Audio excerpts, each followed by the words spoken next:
TV presents Monica Pearson, One-on-One. My first guest tonight is the voice behind many award-winning entertainers, including Justin Bieber and Usher.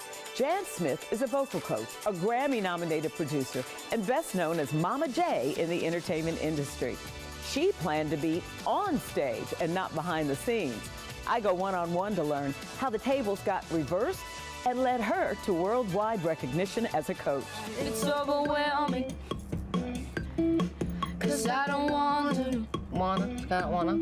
Cause all the drama that comes with the truth you disguise, you prima donna. This is Oscar Stenbridge. He's an award-winning 14-year-old singing sensation in Sweden. He's making his move to America with the help of his vocal coach, Mama Jan Smith. So I started working with Oscar Stenbridge. I started working with him when he was about 9. He had a manager at the time who knew about me in the States and really wanted him to have some vocal development. And so they hooked me up. So I've worked with him for several years now. Him coming to America was really a great thrill for us to have him here. And he's one of the artists that we have under our development now with a new venture that I'm doing with some partners, having to do with developing artists and creating our own label that's artist friendly, so that we can develop the artist, launch them from here. Because we've launched a lot of artists out of our work, but other people have laid claim to it and also financed it. So it hasn't been something I could claim. I've been involved, but I couldn't claim it. But now we can claim it. And that's the exciting thing about Oscar, about Sage Hammond, about Grace Asbury.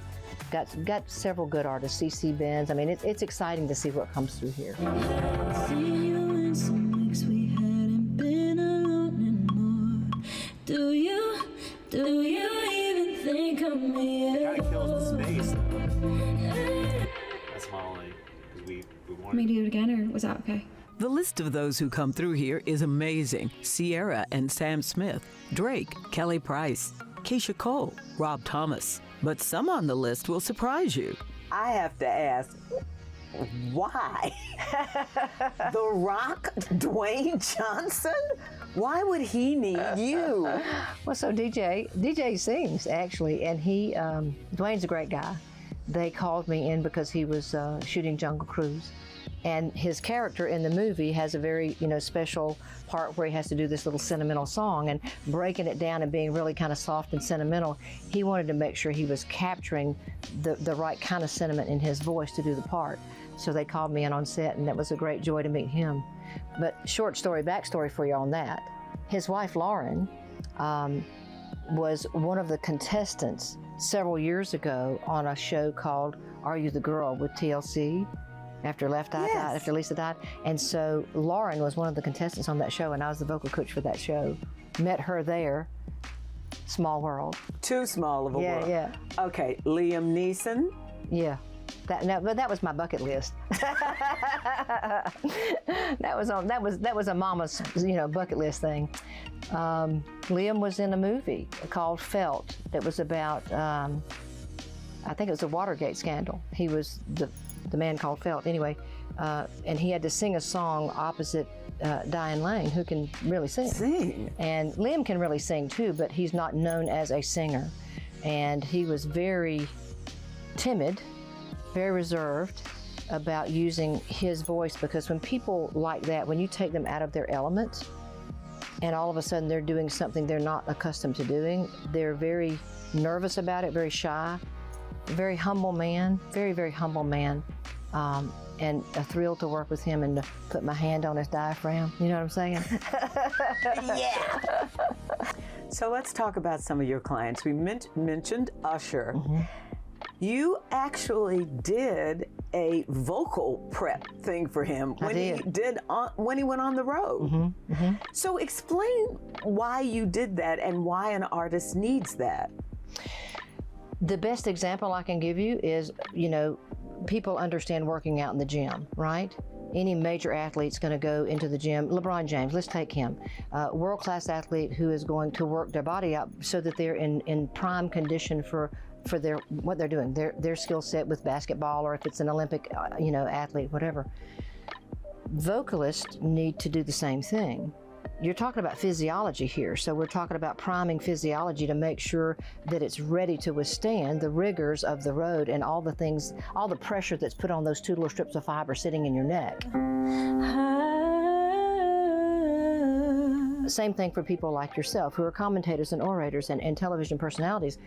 You make your living with your personality and your voice. So why wouldn't you condition that so that it's strong and so that it's on tap for everything that, all the pressure that we put on that? Because if your voice goes down, how often are you going to be working?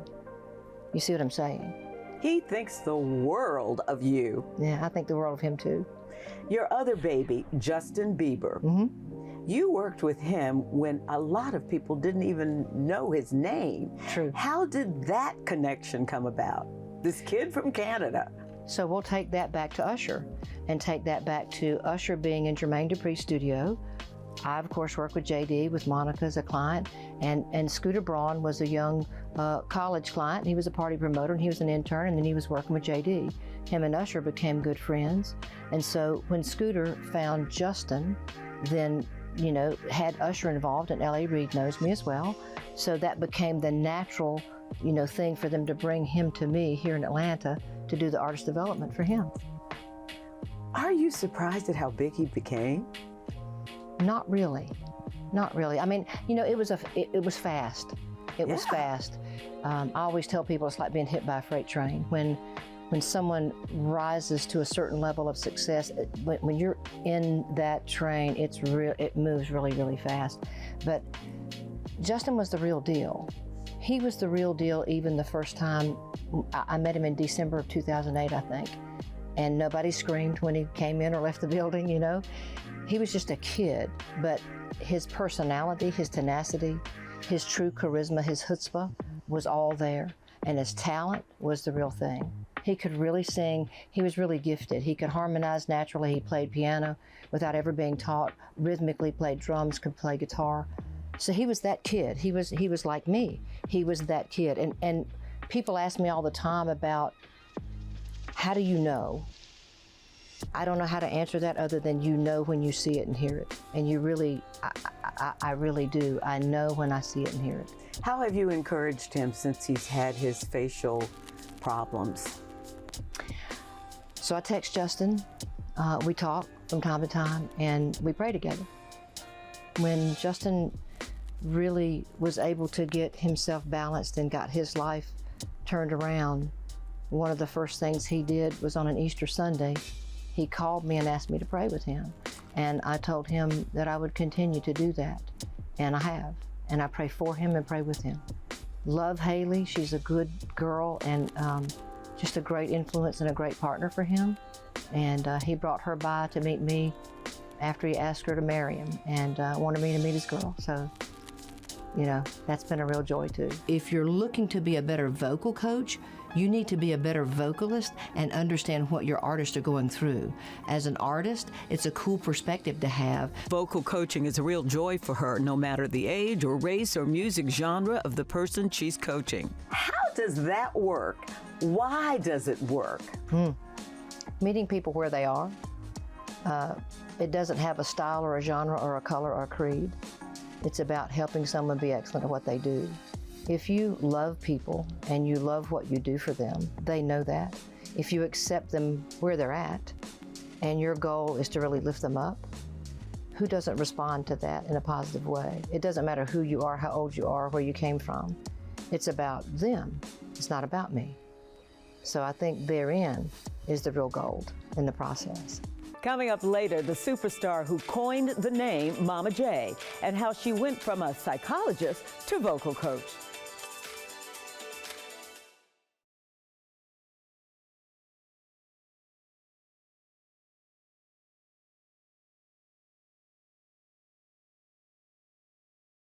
Well, this is the first verse. Right, yeah. It's hard to just ignore. I never imagined, baby. Jan Smith Studios has come a long way over 30 years, and Jan has worked with hundreds of singers. They all call her Mama Jan or Mama J. Usher says he gave her the name. So here's the truth. The real is, back in the day, John Hopkins and Jeffrey Butts were the two artists that would leave every day and say, "We'll see you later, Mama." And Usher became my client during that time. So he's the one who carried that public. He is the one who put it down in interviews and things like that so that other people in the industry started calling me Mama Jan. Yeah. But John Hopkins will give him crap about it. And I cannot imagine you not being here with me. So, where did you get this love of music from? Your mom or your dad or both? I'd say both. Mom and Dad have always been in church choirs growing up, and my father was before they had ministers of music, he led the singing in small Southern Baptist churches, and so I got the influence from both of them and was the little kid tapping my black patent shoes together on the pews. Somewhere over the rainbow, way up high. Now, you're the baby in the family with two older brothers. Why did you turn to music when the boys were probably not into music? Not at all. My brothers were into football and into engineering and painting and things like that. Music was something I was born with. It was just me harmonizing as a kid before I could really talk. So music became my world for expression and my catharsis. I can't believe you let me go. So I was in school bands. I'm a classically trained flautist of 16 years. So playing in school bands, I learned the background and the theory, and being in school choruses actually taught me a little bit more about orchestration and the formal parts of singing. And as far as going from 9 years old to 15, it was really being exposed to the Woodstock era and the music of Joni Mitchell, and then, you know, Jimi Hendrix, you had Aretha Franklin, the Motown era. So I got really influenced by all of that music, which I think is the best music of all time, frankly, and then began to formulate from a Southern perspective, playing in rock and roll bands. So I became a Southern rock chick. And that's what I started doing, was just being a singer-songwriter and writing songs and then playing in bands. But that wasn't enough to pay the bills, so she used her psychology degree to pick up the slack. My daddy was really big on education, and I appreciate that about him, because it gave me the tools that I needed to really navigate life and navigate people. And the industry, as you well know, has a lot of crazy people in it. So having a background in psychology has really helped me to deal with people in a different way. But I worked for the state of Georgia for 8.5 years, running a day program for severely disturbed adolescents. Yeah. Forgive me for saying this, but you have people in the music industry who would fit that category. Who are severely disturbed adolescents that never grow up. Yes, they are. You know, I think that there are a lot of challenges with personalities in the industry, because a lot of people in music in particular are outliers. They're people who live on the fringe. We're creatives, and I understand that because I'm one of those. And so for me, it's just a matter of communicating and finding out, you know, where the goodness is in that person, and then what can I do to help them raise their bar to excellence. But they're crazy sometimes, I have to say. The situations are crazy, the people around them are crazy, and they have to exist within that. How do you train someone like that? How do you work with someone like that? Are you a tough drill sergeant? I don't know if I'm a tough drill sergeant. I believe that the truth works. The truth works. And so for me, my job is critical. Obviously, I have to go in where people's weaknesses are to be able to help them be stronger in those areas. So it's not always a nice process, but I'm going to be pretty frank and upfront. But that's also what my artists have come to really appreciate about me, and the thing that keeps them coming back, because they know they can trust that. When really you can't always trust everybody around you in this industry. They're making their living off of you. They're telling you what you need to hear so that they can continue their relationship with you. Helping to restore not only their voices, but their lives is a huge part of what I feel like my calling is. How would you tell someone that they were not the client for you? Usually they decide that on their own. The truth of the matter is we do an assessment anytime somebody comes in. Now with national artists, I'm called in critical situations. Either somebody's lost their voice, there's a lot of money on the table, do we want to cancel the show, what's happening here, somebody's having problems, drug problems, alcohol problems, etc., that's getting in the way of the performance. So I'm a cleanup girl. I call myself a janitor. I clean vocal toilets, okay? So in those situations, it doesn't matter who the artist is. I'm just gonna go in and do my job. If it's someone who's coming to me and seeking me out for instruction, it's really a relational kind of vibe.